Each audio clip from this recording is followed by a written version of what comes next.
Somebody came to me this week and said that they've had a very close relationship with Allah since childhood, and that they've made dua to Allah from a very early age, praying tahajjud, even when they were a teenager. And whenever they asked Allah for something, Allah provided. This person actually had a pretty tough life. Father passed away at an early age, no brothers, and this woman has lived a pretty lonely life and basically decided to really truly depend on Allah. And so as she grew and developed in her years, she found that Allah miraculously answers her prayers. Every time she asks Allah for something, Allah has never left her prayer unanswered. So she developed this reliance and this closeness with Allah and would always turn back to Allah. She needs something, she goes and prays 2 rak'ahs and she makes dua to Allah. So a really beautiful connection she had with Allah. But where did the question come from? The question came from the fact that more recently she went through quite a series of very unexpected difficulties in life. And she decided that she's going to increase her ibadah to Allah and increase her du'as because her problems have also increased. So you figure the more your problems increase, the more you're going to ask Allah to help you solve your problem. And so she does that, and she prays like she's never prayed before, fasts like she's never fasted before, begs Allah, cries to Allah, sheds tears before Allah like she's never done before. But the problems keep getting worse. They don't get any better. And she starts thinking to herself, maybe Allah is not happy with me, because before I used to pray and everything used to get answered. I've never had this problem before. Every time I had a need, I turned back to Allah and Allah solved my problem. But now I'm making dua after dua after dua, and I continue to beg Allah, and my problems are not getting solved, they're only getting worse. What could possibly be the reason? And in her mind, the reason was, I must have done something wrong. Allah must no longer be answering my prayers because somehow I've been disqualified. I'm not in Allah's good books anymore. We make dua, every human being makes dua, and we're expecting that Allah Azza wa Jal will give us an answer. We're hoping that Allah will solve our problem. There are 2 kinds of du'as basically, for most of us. The one kind of dua, and I'm talking about the ones we make for ourselves. One kind of dua is we want a problem that we have right now to be solved.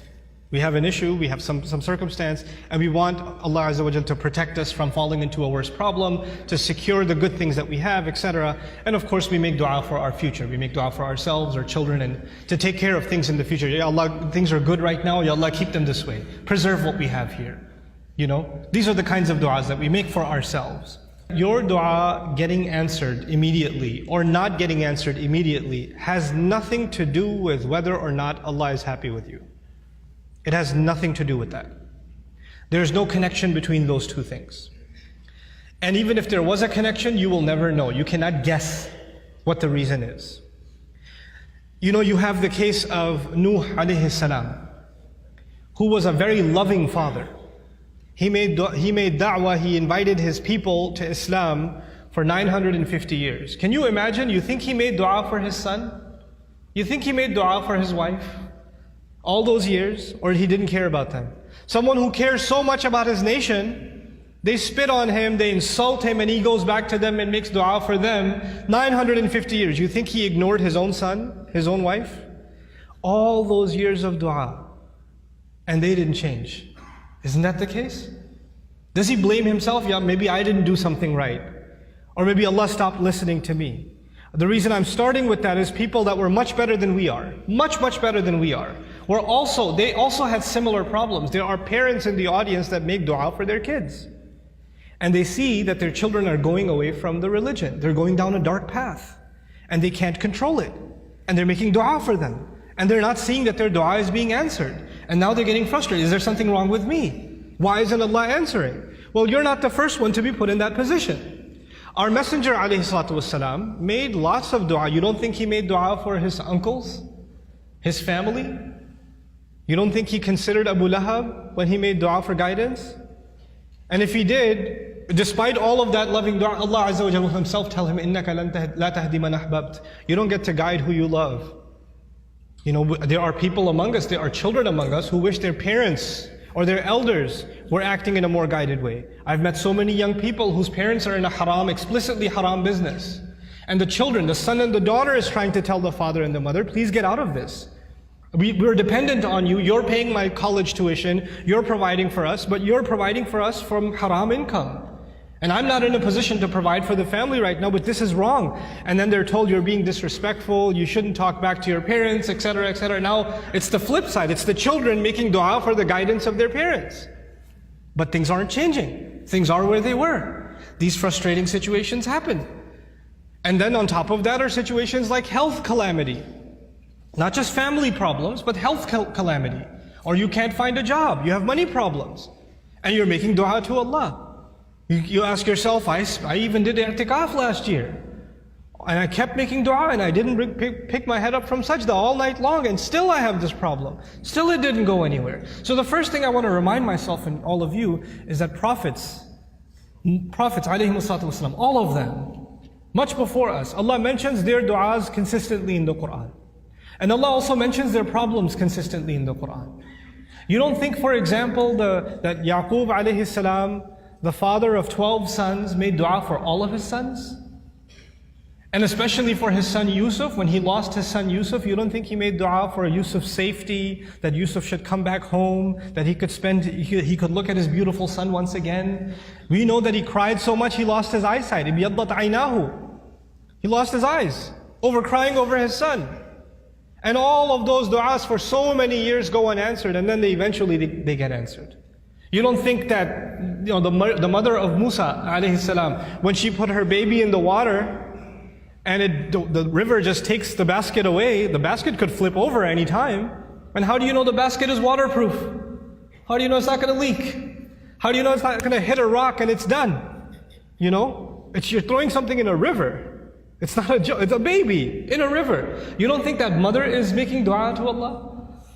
And notice the difference. In that case, in the case of Musa's mother, she makes dua to Allah, and a few hours later, she's reunited with her son. Just a few hours later. By the time the baby is hungry for the next meal, he's back with his mother. And in the other case, with the case of Yusuf alayhi salam, he was separated from his father. But he wasn't reunited with his father for many years. For many, many years. We are going to go through difficulty in life. And all of our problems are not going to be solved because we made a dua to Allah. Understand the reality of dua. What is the purpose of dua? We often confuse dua with talab. Talab in Arabic means to ask for something, to demand something. Dua means literally to call. That's what it means. Da'awtukum, I called you, I invited you, I cried out to you. This is dua. When we make dua to Allah, sometimes in that dua we are making demands. It's true. We're making requests. But we should never forget that all of those requests, you know what they are at the end of the day? It's a humble slave of Allah turning back to Allah and begging Allah to help him with whatever problem. But it's more than Allah solving your problem. It's just the act that you communicated with Allah that's the most valuable thing. The fact that you actually engaged Allah in conversation, that is the goal in the end. Whether or not Allah will solve your problem immediately is a separate problem. And I want to share just a quick thing about that, then I come to Maryam salamun alayha. Sometimes you go through problems and you ask yourself, what is my fault in all of this? Why do I have to go through these problems? What did I do to deserve this? Let me ask you this. Yusuf alayhi salam was a child, right? A child by definition is innocent. What did a child do to deserve being kidnapped? What has a child ever done to deserve being thrown inside of a well in the middle of the woods? What has a child ever done to deserve being sold as a child slave in a different land? What is that, when he grows up as a young man, what did he ever do to deserve being thrown in jail over a false accusation? And he spent many years in jail, not because of something he did. He was innocent. And he spent all those years in jail. He went through situations in life that if anybody else went through those situations, you'll say, life is unfair, man, what are you going to do? Life is unfair, But you know what happens to a believer? They don't just say life is unfair, they say Allah is unfair, ma'adallah. Allah did that to him. Yet Allah says in Surah Yusuf, Wallahu ghalibun ala amrihi. Allah was overlooking everything he did in his decision. Every decision that was made for Yusuf, Allah was dominating that decision, overlooking that decision. How? Sometimes you and I go through difficulty because Allah knows something better is coming. Sometimes that better thing that is coming is for you. Sometimes it's for somebody else.